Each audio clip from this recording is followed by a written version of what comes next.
dipakai dan dikenan Tuhan. Iya, Dia betul. dipakai. Pakai ibaratnya gue pakai nih. Gue kantongin. Bawa terus dipakai, berkenan Tapi Tuhan bu- itu. Belum tentu.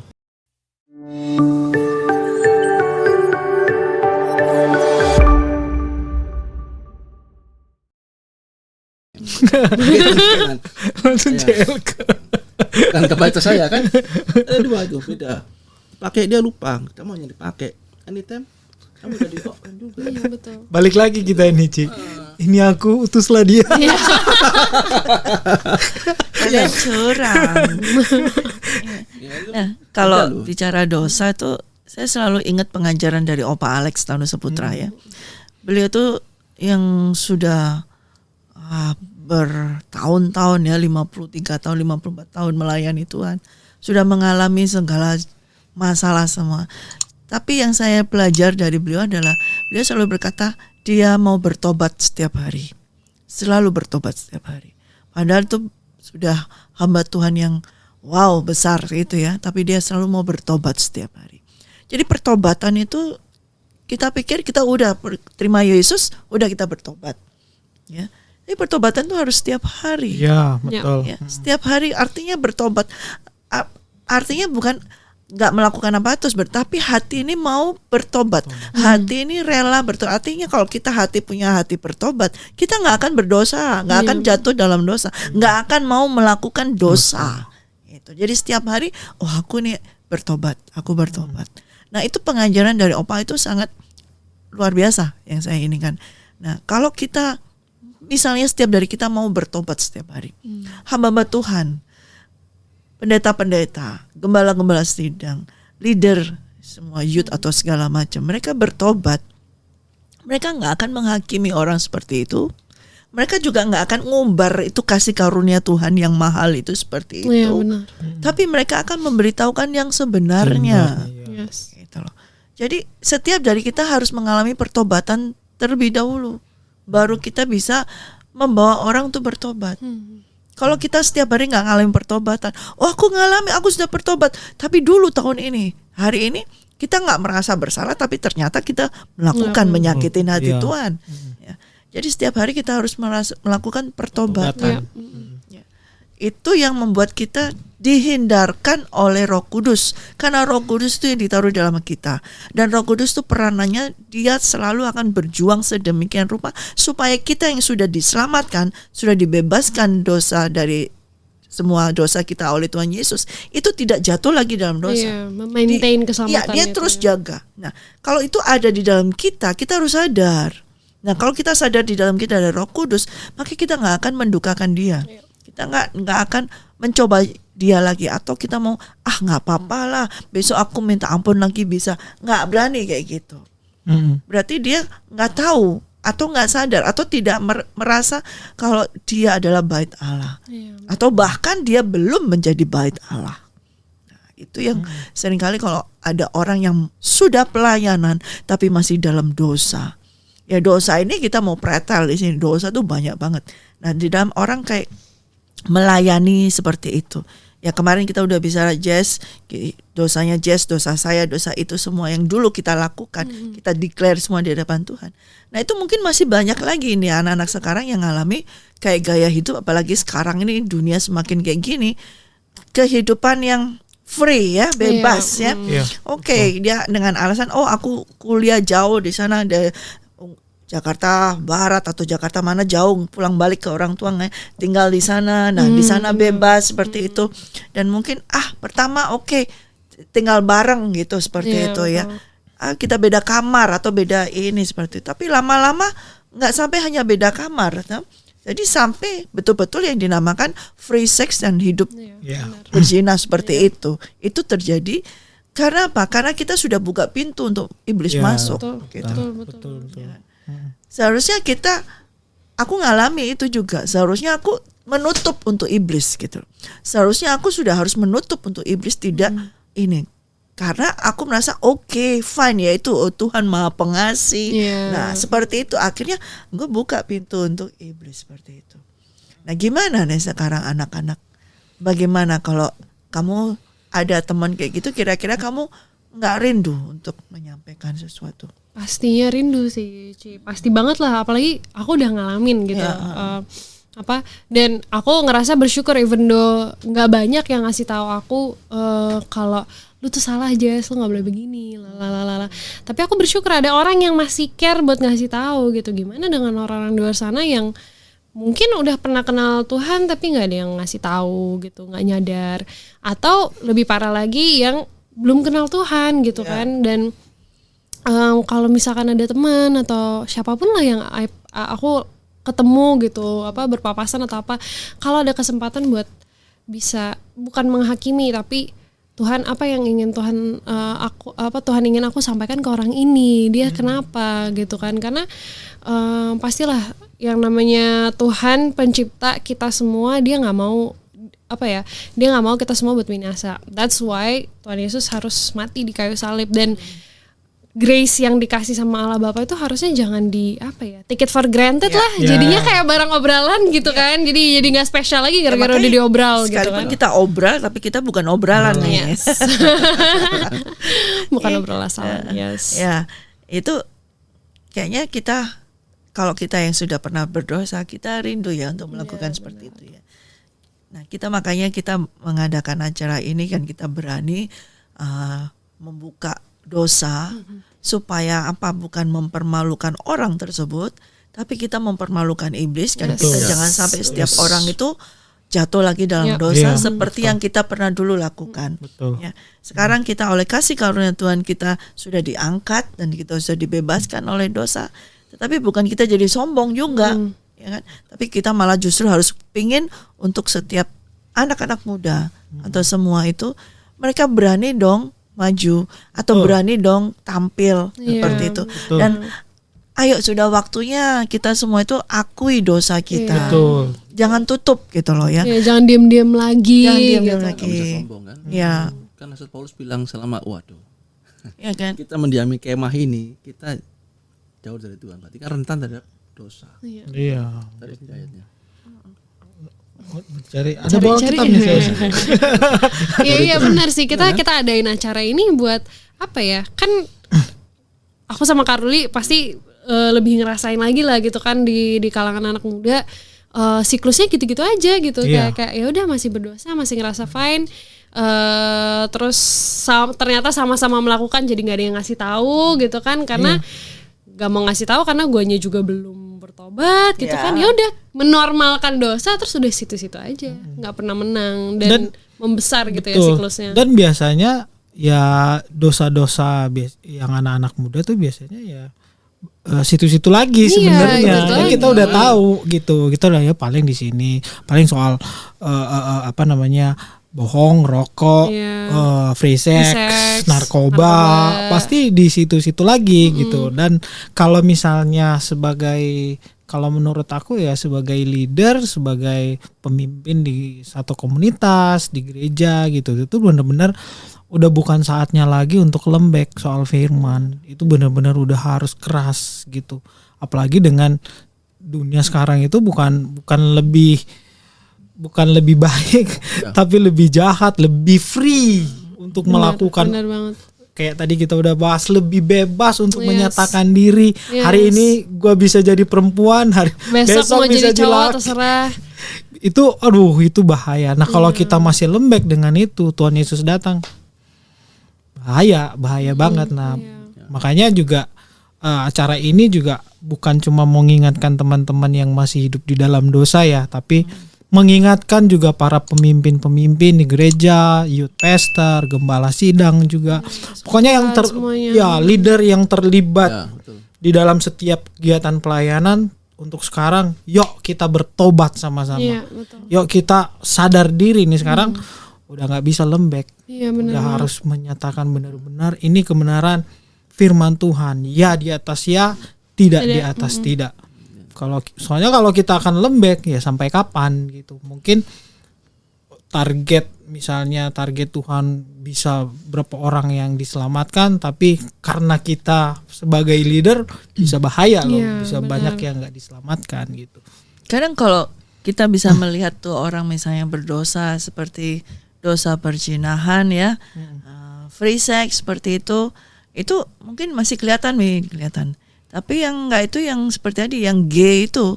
Nah, itu sering banget kan diokein karena memang tidak kelihatan, oh dia kayak bersahabat aja. Kan nggak kelihatan, kalau misalkan couple LGBT gitu kan. Kayaknya temenan kayaknya bukan ya. Kan kamu nggak bisa lihat, nggak bisa kelihatan. Dan pasti gembala sidang, hamba-hamba Tuhan merasa nggak enak kalau negur begitu atau gimana, ya kan? Nah itu gimana? Nah sekarang semakin banyak loh seperti itu. Iya benar. Dan semakin diizinkan juga oleh gereja loh seperti itu. Yes. Betul nggak sih? Benar banget. Karena apa? It seems like okay, you're a best friend. Lo ini best friend cewek. Misalnya gue sama Jess jalan-jalan, gue gandengan sama Jess gini. Lu Gak bisa ketahuan. bilang apa? Kan nggak apa-apa. Kan namanya. Tapi kalau Jess jalan sama cowok begitu udah, ya itu kan pasti digini lah pasti kan. Berjina. Tuh. Pasti tuh lihat tuh gayanya begitu ya kan. Betul. Tapi kalau kita sama cewek Nggak kelihatan. tapi belum tentu juga aku bener Iya. bisa seperti itu. Nah itu kan juga dosa kalau kita mendiamkan. Nah itu gimana? Nah sekarang saya hostnya. Nah itu yang tidak kelihatan tuh ya bahaya Yang paling juga. nggak kelihatan dari perempuan sebenarnya. Iya. Ya kalau laki Iya memang karena agak risih ya. karena perempuan kan Iya, makanya biasa kan. ya normal kan memang enak ya pelukan gandengan mah udah biasa gitu Iya. kan. Jadi kan nggak ketahuan Nggak ini ketahuan. normal apa enggak ya gitu. Iya betul. Kalau cowok langsung ketahuan lah Iya. apaan pegang-pegangan gitu. Ketahuan lah gitu. Kalau cewek tuh nggak ketahuan. Tapi kalau giliran cewek sama gandeng cowok langsung deh judge langsung. Iya, Tuh langsung nggak kayak, bener tuh lihat tuh gini gitu. Ya kan? Itu Iya. masih kayak nah gimana tuh? Tapi yang dari cowok cewek gandengan tuh, nah ini lihat dulu momennya di mana. Mereka sudah married belum? Nah kalau belum married, lu gandengan di mana? Misalkan di gereja ya jangan gitulah, ya kan? Ya bukannya nggak boleh, tapi kan sebaiknya di gereja nih masuk di ruang ibadah ya biasa jalan. Masuk gandengan terus kan ya harusnya mereka tahu kapan mereka harus gandengan, kapan enggak. Toh hubungan itu kan Tuhan udah tahu bahwa kamu tuh husband and wife. Nggak perlu terus gandengan terus kan? Ya kalau di jalan Biasanya yang gandengan itu yang belum jadi husband and Oh, iya. wife. Kalau sudah husband and wife nggak akan gandengan, sudah lu jalan sendiri, gua Iya, jalan iya, sendiri iya. pasti gitu. Karena saking udah terbiasa gitu kan tiap hari. Kalau menurut aku sih Malah gini, tuh gendong tuh anak lu. Iya. Pasti gitu. bawain itu doang jangan anak gua ya pegang-pegang. anak Yang lu. lebih parah lagi, nih bawa nih tas gue. Iya. Bukan gandengin tangan, belanjaan gue. Tolong, Jadi tolong. aku Mbak. sering lihat tuh cowok bawa tasnya cewek. Iya. Ih, gimana sih? Kalau di kalangan anak muda sih ya, kalau ngomongin soal gandengan tangan gitu kan, either itu cewek-cewek, cowok-cowok, cewek-cowok gitu. Menurut aku karena apa ya, kurangnya kayak pemuridan tentang kekudusan. Itu yang jarang banget. Iya. Kayak bener-bener bukan cuma sekedar harus hidup kudus, pacaran nanya Tuhan gitu. Bukan cuma itu, Ci, tapi kayak literally boundariesnya tuh apa Iya, gitu. betul. Gak jarang banget tuh dikasih. Malahan yang aku temuin kalau di YouTube bukan hamba Tuhan, bukan pastor yang ngomongin soal itu, justru couple-couple biasa yang memang mereka dapat encounter dari Tuhan, mereka ya expose. Ketika kita pacaran boundariesnya begini, gue tanya Tuhan, oke, kita apa sampai sejauh mana? Kalau kita hangout ada berkunjung ke rumah boleh apa tidak? Sampai sedetail itu yang menurut aku anak-anak muda tuh butuh banget.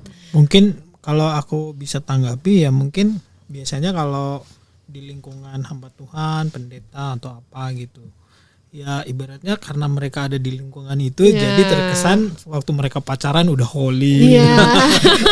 Jadi pengalaman yang terlalu ekstrim gitu nggak mereka alami. Nggak. Jadi mungkin mereka nggak bisa untuk Iya, buat kayak ngedelivernya gitu. Betul. Jadi ya itu sih mungkin itu juga jadi satu alasan gitu.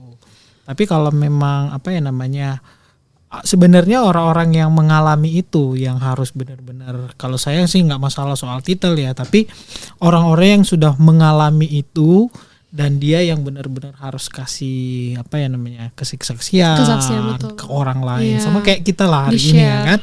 Hari ini kita bukan kata Jessina dia begini-begini, saya yang ngomong.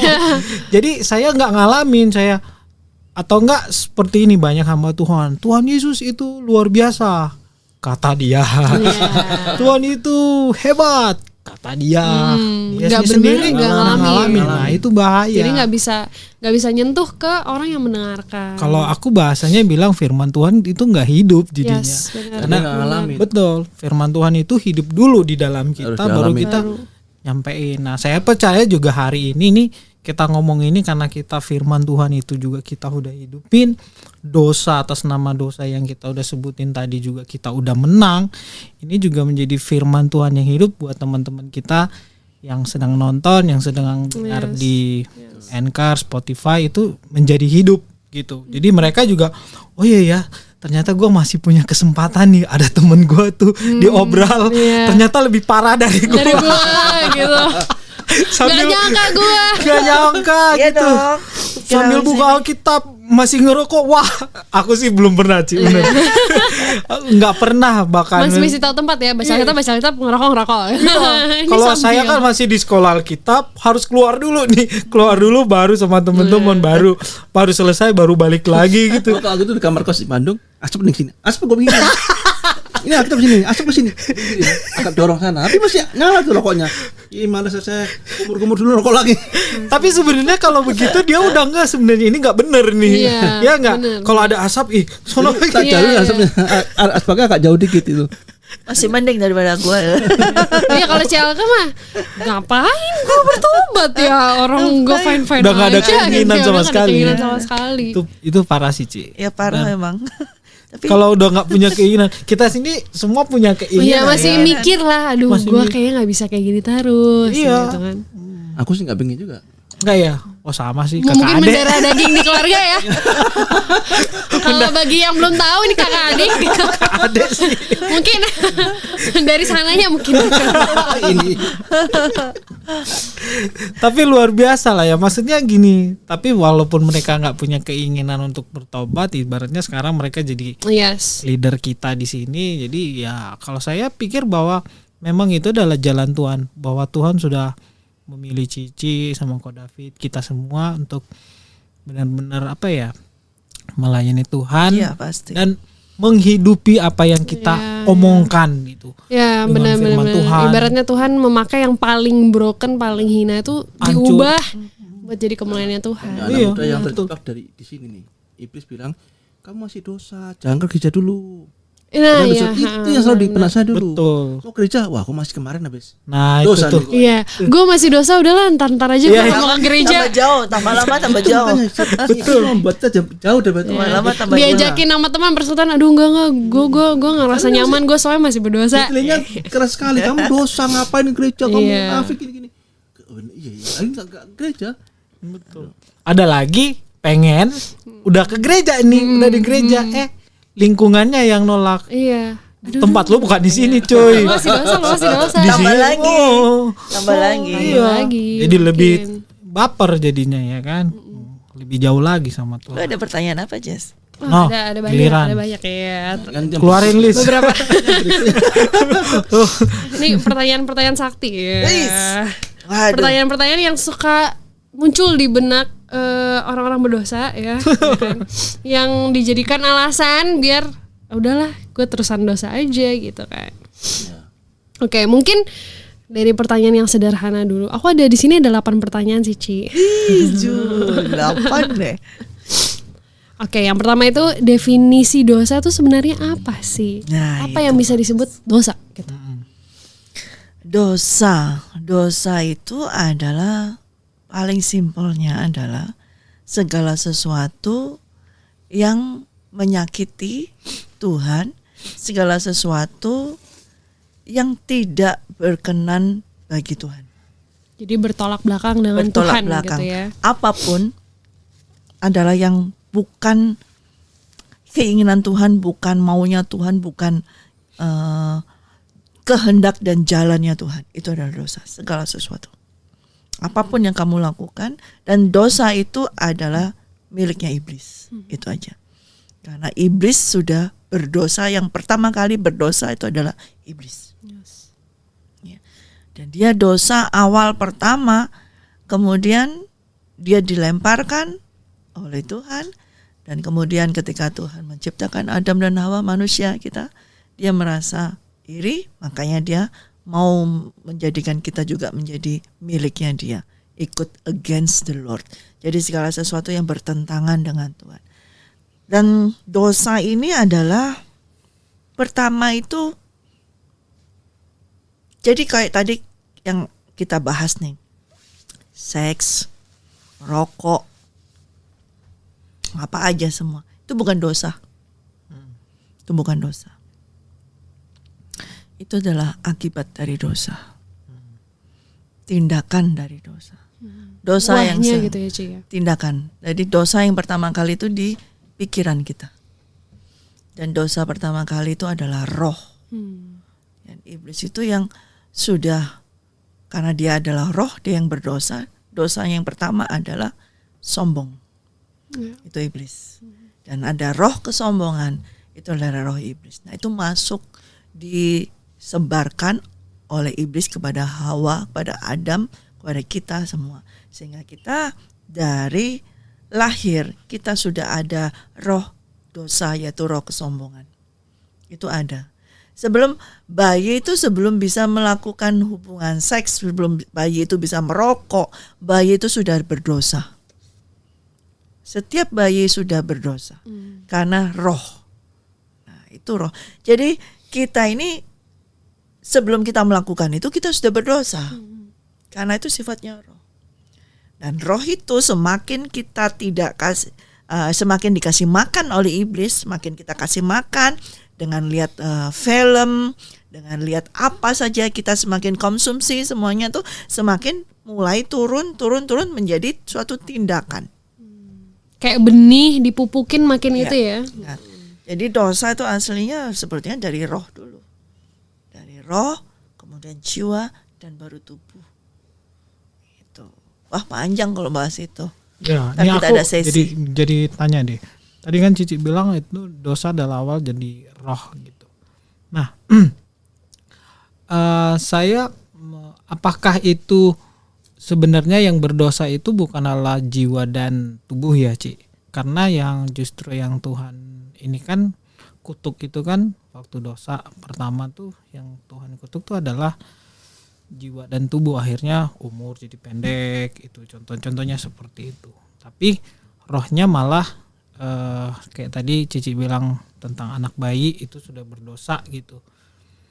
Kalau misalnya bayinya meninggal sebenarnya kan dia masih suci ya, rohnya benar. Enggak, tetap dosa. Dosa. Sudah terhisap dosa. Berarti kalau dia meninggal belum tahu apa-apa berarti ke Masih neraka. berdosa. Ya, untuk itulah Tuhan Yesus mati. Tuhan Yesus mati, ketika dia mati dalam 3 hari dia mati, dia masuk ke dalam maut dan dia memberitakan Injil kepada orang-orang yang mati. Ya, untuk itu Tuhan Yesus mati. Berarti benar roh, jiwa dan tubuh itu dalam ruang lingkup berdosa. Dosa. Karena yang terutama pertama kali manusia itu diciptakan manusia roh. Adam dan Hawa itu dicipta. Kita semua saat ini walaupun Adam dan Hawa sudah ada bentuk tubuhnya semua, tapi yang dihembuskan ditiupkan ke hidungnya adalah nafas Allah, dan itu adalah roh. Dan dia manusia roh. Dan ketika iblis membisikkan sesuatu kepada Hawa, itu juga roh, karena iblis roh. Iblis juga ciptaan daripada Tuhan, dalam makhluk surgawi yang roh. Jadi ketika iblis memasuki dosanya dia kepada manusia, itu secara roh. Secara roh masuk, merasuki, kemudian masuk ke jiwanya. Dan kemudian ada jiwa dari manusia pertama itu merasa, iya benar, aku kayaknya benar omongnya, kayaknya ini. Nah kemudian setelah dia mengetahui itu, nah ada tindakan tangan ini untuk mengambil buah. Nah mulai tumbuh. Jadi semuanya dari situ. Demikian juga dosa yang kita alami, semua dari sini. Dari roh, jiwa, masuk pikiran, kemudian tindakan. Nah tindakan ini adalah tubuh. Jadi segala sesuatu yang tindakan seperti seksual, seperti rokok, narkoba, pornografi, anything else, semua itu adalah tindakan tubuh. Itu dosa yang sudah keluar dari roh, masuk ke jiwa, dan akhirnya di tindakan tubuh. Nah, kategori untuk dibilang bahwa orang itu adalah berdosa, apa dia masih dalam tingkatan roh, jiwa, atau tubuh? Maksudnya oh kamu lagi berdosa, itu dia walaupun dia belum melakukan, orang kan nggak tahu, ya kan, dia belum melakukan secara tindakan, masih dalam pikiran, artinya itu masih di dalam jiwa. Nah sebelum itu kan ada roh. Nah kategori orang berdosa di dalam roh itu maksud aku seperti apa Ci? Gitu. Ya, ketika seperti gampang aja, yang masuk adalah karena itu iblis memiliki dosa awal itu adalah sombong. Setiap manusia itu sombong. Ya, setiap manusia itu sombong, bahkan masih bayi pun sombong. Sudah keluar lahir selalu berteriak dan nangis. Wah, dia mau ini gua lahir nih, gitu kan teriak gitu, ya kan? Itu ada kesombongan. Jadi semua manusia itu sombong, ada roh sombong itu. Nah roh sombong itu nggak kelihatan, Jess, nggak kelihatan. Bukan berarti orang sombong itu orang yang besar omongan segala macam. Orang yang diam. Saya adalah orang yang paling sombong. Saya dulu orangnya sombong banget. Kelihatannya rendah hati, kelihatannya sapa sana sapa sini, tapi di dalam nih sombong banget. Gua nggak butuh lo, gua bisa hidup sendiri, gua bisa ini. Diem, itu sombong. Nah aku dulu sombong banget, dan dosa yang paling pertama kali Tuhan bereskan bukan masalah seksual saya, tetapi dosa sombong saya itu yang diberesin dulu. Karena itu adalah akar dari tindakan saya tersebut. Itu yang diberesin. Dan Tuhan katakan, tegur saya, kamu adalah orang sombong. Saya katakan, bagaimana mungkin saya gak sombong? Saya punya teman, saya banyak gini-gini, saya bergaul juga ini-gini. Kamu sombong. Saya tidak. Kemudian dalam doa, itu seperti tangannya Tuhan tuh masuk ke dalam mulut saya. Dan dia mengambil dari dalam sini yang paling dalam ini dan mengeluarkan itu seperti nanah yang busuk sekali. Dan sampai saya mau tumpah, bau banget. Mual perut saya langsung. Katakan, ini loh kamu kesombonganmu. Dan seketika itu saya gak mau, Tuhan, ambil Tuhan, ini jijik banget, ambil. Dan itu adalah menjijikkan. Kesombongan itu adalah menjijikkan bagi Tuhan. Tuhan paling gak suka, itu diambil. Nah setelah kesombongan itu diambil, roh kesombongan itu diambil Tuhan, saya baru ingat apa yang saya lakukan semuanya. Oh Tuhan, ampuni aku dulu gini. Tindakan. Jadi asal dosa itu dalam roh, yaitu kesombongan. Hanya satu, setiap manusia hamba Tuhan besar manapun, dia pernah sombong, dia sombong. Dosanya ada sombong. Tidak melakukan seksual berzina, tapi ada kesombongan, itu tetap berdosa. Gitu. Nah itu yang kalau kita sombong itu sangat menjijikan bagi Tuhan. Tuhan paling benci. Tuhan menentang orang yang congkak. Nah itu pada saat itu Tuhan ngomong, apa dosaku? Ya itu kan aku sudah baca Alkitab semua kan, aku di event toh. Aku nggak ngalurin apa-apa seperti ini. Ya kita, nih kamu tahu dia ngambil. Nih dosa ini sangat menjijikan bagi aku. Jadi bukan tindakanku yang aku lakukan itu, baik merokok, baik segala itu yang ya itu Tuhan tidak berkenan, tapi akarnya yang mau Tuhan ambil terlebih dahulu. Kalau saya berhenti di situ, tapi kalau ini nggak diambil nggak akan berhenti. Maka itu dia ambil dulu. Akar dari dosa itu adalah sombong. Itu dapat. Jadi kita tuh dapat warisan dari iblis, dari Adam dan Hawa tentang kesombongan. Iya. Itu ada kaitannya sama definisi dosa tadi ya. Dosa kan menentang Tuhan. Ketika kita menentang Tuhan itu sombong itu. Gua nggak mau ngikutin cara lu ngapain gitu kan. Merasa kita Tuhan ya gitu. Kan Lucifer kan nggak mau kan. Kan dia mau mengalahkan Tuhan, mau melebihi Tuhan. Ya seperti itu. Kita juga kayak gitu. Nah itu disampaikan terus dimasukkan, ditransfer ke Hawa dan Adam dan Hawa semua dan sampai ke kita. Itu seperti itu. Nah, memang itu yang kenapa saya tanyakan begitu, karena maksud saya memang bahwa kita semua manusia adalah berdosa. Sampai sekarang pun kita berempat di sini ada ini masih berdosa. Walaupun sudah ada dosa secara tindakan lewat tubuh, itu kan paling terakhir tubuh. Itu adalah bagian terakhir dari manusia gitu ya. Selain roh, jiwa, dan tubuh. Tubuh itu adalah tindakan yang kita lakukan yang melawan Tuhan gitu, yang tidak sesuai dengan firman Tuhan. Nah itu artinya bahwa Tuhan menyelamatkan kita itu yang paling pertama adalah roh kita ya Ci ya. Adalah roh kita. Karena itulah setiap orang itu harus lahir baru. harus mengalami kelahiran baru.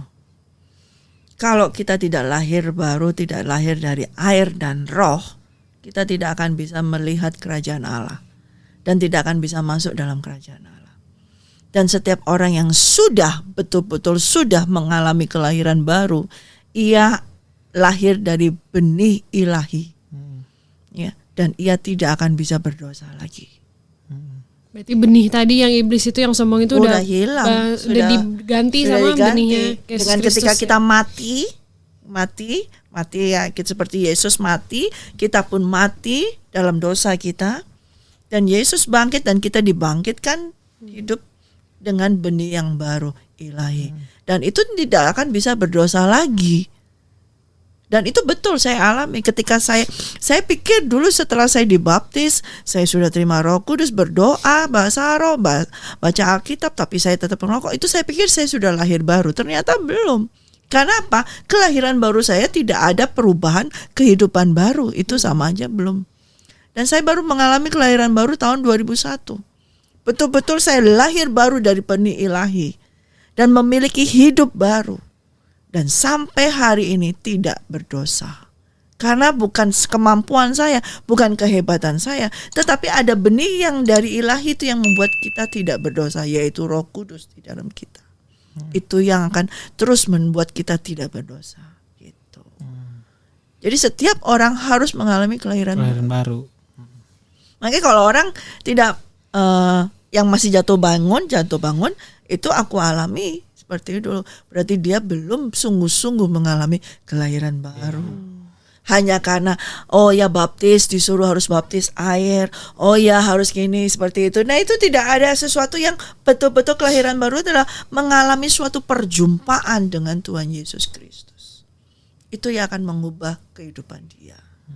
Gitu. Dan kalau memang udah perjumpaan dengan Tuhan Yesus Kristus gitu dan mengalami pertobatan yang sesungguhnya ya itu.